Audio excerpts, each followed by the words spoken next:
kitab pertama Samuel.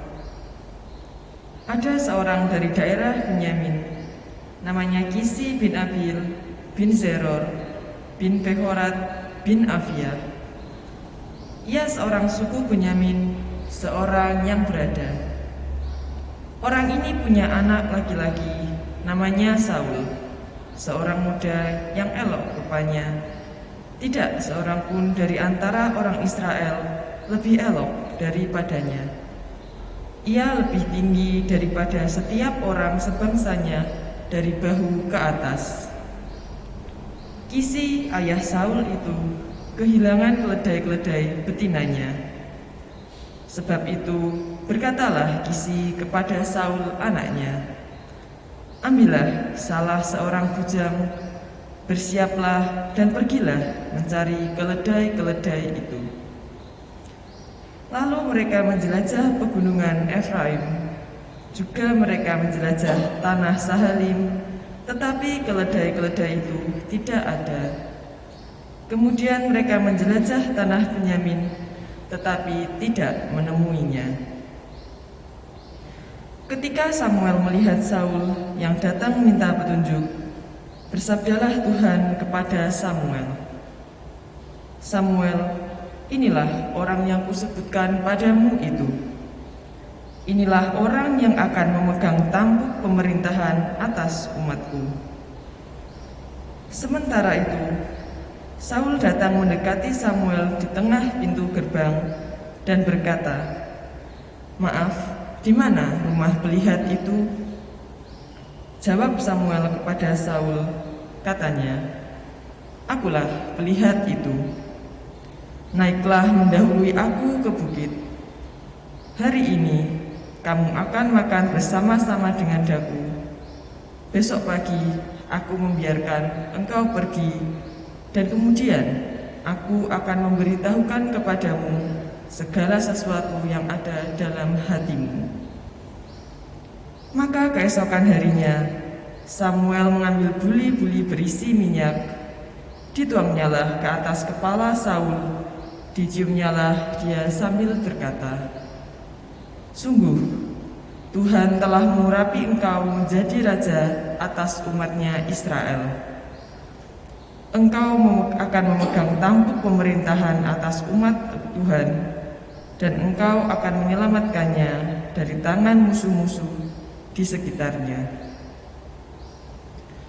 Demikianlah sabda Tuhan.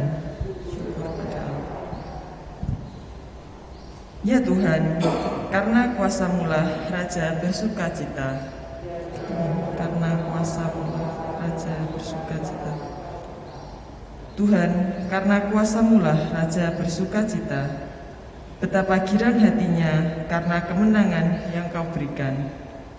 Apa yang menjadi keinginan hatinya telah Kau karuniakan, dan permintaan bibirnya tidak Kau tolak. Ya Tuhan, karena kuasa-Mu-lah Raja bersukacita. Sebab Engkau menyambut dia dengan berkat melimpah. Engkau menaruh mahkota dari emas tua di atas kepalanya. Hidup dimintanya daripadamu, dan Engkau memberikannya umur panjang untuk selama-lamanya. Ya Tuhan, karena kuasa-Mu-lah Raja bersukacita. Besarlah kemuliaannya karena kemenangan yang Kau berikan. Keagungan dan semarak Kau karuniakan kepadanya. Engkau membuat dia menjadi berkat abadi. Engkau memenuhi dia dengan sukacita di hadapan-Mu. Ya Tuhan, karena kuasa-Mu-lah Raja bersukacita.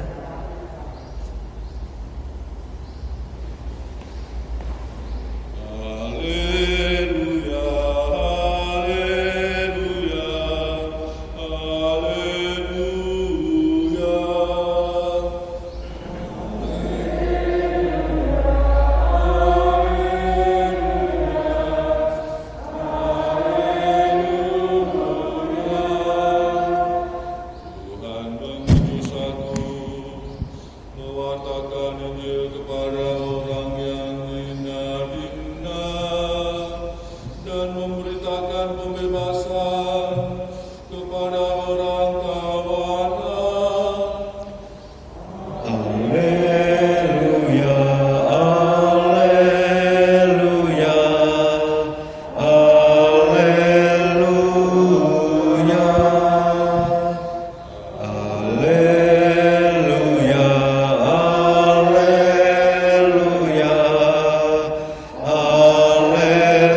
Sekali peristiwa Yesus pergi ke pantai Danau Galilea dan semua orang datang kepadanya. Yesus lalu mengajar mereka. Kemudian ketika meninggalkan tempat itu, ia melihat Lewi anak Alfeus duduk di rumah cukai. Yesus berkata kepadanya, "Ikutlah aku." Maka berdirilah Lewi lalu mengikuti Yesus. Kemudian ketika Yesus makan di rumah Lewi, banyak pemungut cukai dan orang berdosa makan bersama dengan dia dan murid-muridnya, sebab banyak orang-orang yang mengikuti dia. Waktu ahli-ahli Taurat dari golongan Farisi melihat bahwa Yesus makan bersama dengan pemungut cukai dan orang berdosa, berkatalah mereka kepada murid-muridnya, "Mengapa gurumu makan bersama dengan pemungut cukai dan orang berdosa?" Yesus mendengar pertanyaan itu dan berkata kepada mereka, "Bukan orang sehat yang memerlukan tabib, tetapi orang sakit. Aku datang bukan untuk memanggil orang benar, melainkan orang berdosa." Demikianlah sabda Tuhan.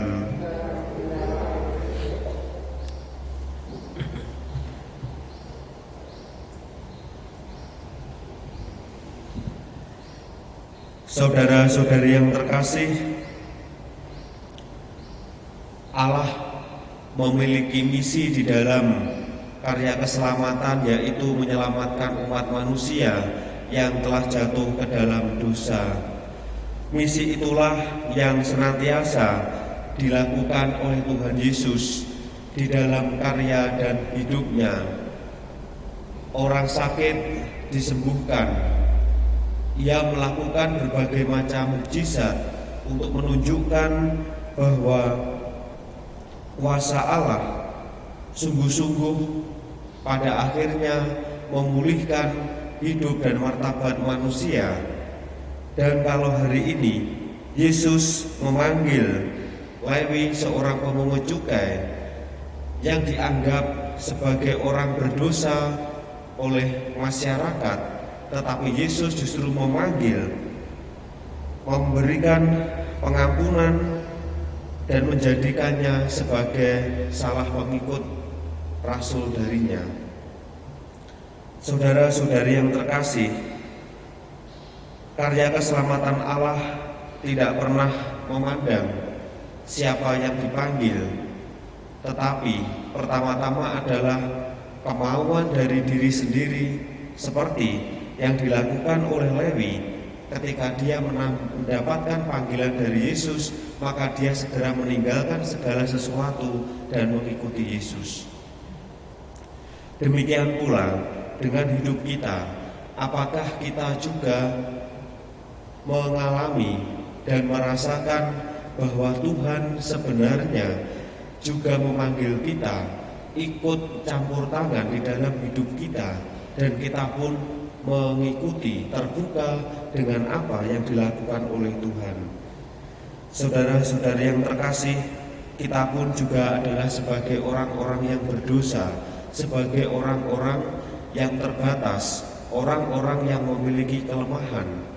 Tetapi apakah kita memiliki kemauan untuk mengikuti karya keselamatan yang senantiasa ditawarkan oleh Allah kepada kita semua? Maka dari itu, marilah saudara-saudari yang terkasih, bahwa karya keselamatan Allah senantiasa setiap hari terus-menerus ditawarkan, diberikan kepada kita semua.